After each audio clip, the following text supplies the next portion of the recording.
ಇದು ಜೊತೆಯಲ್ಲಿ ಮತ್ತೊಂದು ಬಹಳ ಪ್ರಾಮುಖ್ಯವಾದ ವಿಚಾರ. ಬೆಳಗಾವಿಯಲ್ಲಿ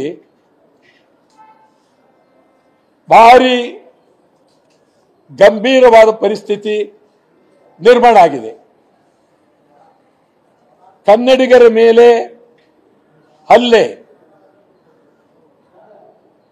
ಮರಾಠಿಗರು, ಬೆಳಗಾವಿಯಲ್ಲಿರುವ ಮರಾಠಿಗರು, ಮಹಾರಾಷ್ಟ್ರ ಏಕೀಕರಣ ಸಮಿತಿಯವರು, ಶಿವಸೇನೆಯ ಬೆಂಬಲಿಗರು, ಇವರಿಗೆ ಅಧಿಕಾರಿಗಳು, ನಮ್ಮ ಅಧಿಕಾರಿಗಳು ಭದ್ರ ಇಲ್ಲ, ಡಿಸಿ ಭದ್ರ ಇಲ್ಲ, ಎಸ್ಪಿ ಭದ್ರ ಇಲ್ಲ. ಎಲ್ಲರಿಗಿಂತ ಹೆಚ್ಚಾಗಿ ನಮ್ಮ ರಾಜಕೀಯ ಕಾಂಗ್ರೆಸ್ನವರು ಮರಾಠಿ ಏಜೆಂಟ್ರಾಗಿದ್ದಾರೆ. ಬಿಜೆಪಿಯವರಂತೂ ಸಂಪೂರ್ಣ ಮರಾಠಿಗಳ ಪರ ಇದ್ದಾರೆ. ಇದು ಕನ್ನಡ ಪರ ಸಂಘಟನೆಗಳು ಇರದೇ ಇದ್ರೆ ಬಹಳ ಕಷ್ಟ ಆಗುತ್ತೆ.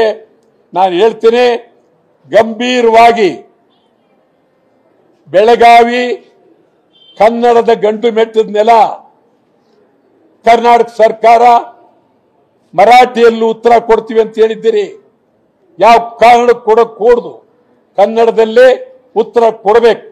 ಮರಾಠಿಯವರು ಬೆಳಗಾವಿಯಲ್ಲಿ ಇದ್ರೆ ಇರಲಿ, ಹೋಗ್ತೀವಿ ಅಂತಂದ್ರೆ ಕೂಡ್ಲೆ ಗಂಟು ಮೊಟ್ಟೆ ಕಟ್ಕೊಂಡು ಮಹಾರಾಷ್ಟ್ರ ಕೂಡ್ಲೆ ಹೋಗಬೇಕು, ಇರಬಾರ್ದು. ಇಲ್ಲಿ ಏನಾದರೂ ಮತ್ತೆ ಕನ್ನಡಿಗರ ಮೇಲೆ ದಾಳಿ ಆದರೆ ಇಡೀ ಮರಾಠಿಗರು ಮಹಾರಾಷ್ಟ್ರಕ್ಕೆ ಹೋಗಬೇಕಾಗುತ್ತೆ. ಎಚ್ಚರಿಕೆ.